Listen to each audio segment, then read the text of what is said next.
한국과 뉴질랜드 정상이 서울에서 정상회담을 갖고 북한의 핵 미사일 개발과 북한과 러시아의 군사 협력을 강력히 규탄했습니다.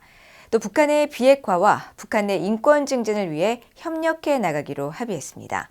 한편 한국을 방문한 미국 의회 상원 의원단은 윤 대통령에 이어 조태열 외교부 장관을 만나 양국 관계 등을 논의했습니다. 김시영 기자가 보도합니다.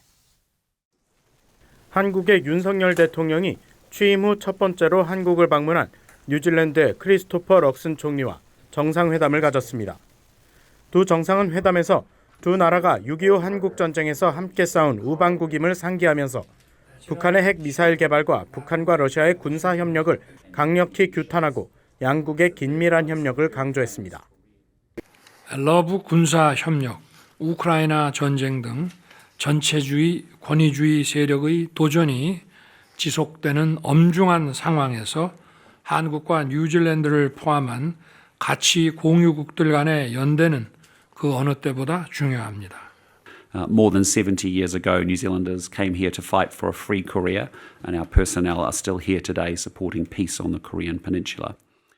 두 정상은 이어 양국의 경제, 무역, 안보 협력, 과학, 교육, 교류 등의 내용을 담은 공동 성명을 발표했습니다.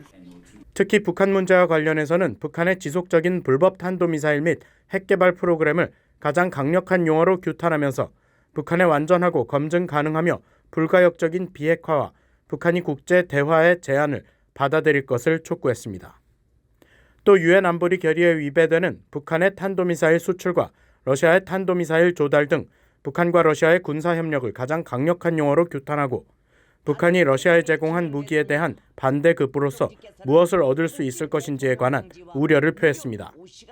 이어 양측은 북한 내 인권을 증진하기 위한 협력을 계속 강화해 나가기로 했으며 납북자, 억류자, 미송환 국군 포로 문제에 즉각적인 해결을 촉구했습니다.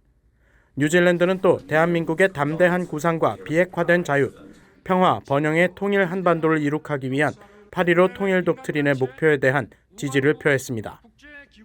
두 정상은 이와 함께 우크라이나에 대한 러시아의 침략 전쟁을 규탄하고 타이완 해협의 평화와 안정 유지의 중요성을 강조했으며 최근 중동 지역에서의 적대 행위 확대에 우려를 표했습니다. 이런 가운데 한국을 방문한 미국 상원의원 7명은 한국의 조태열 외교장관을 만났습니다.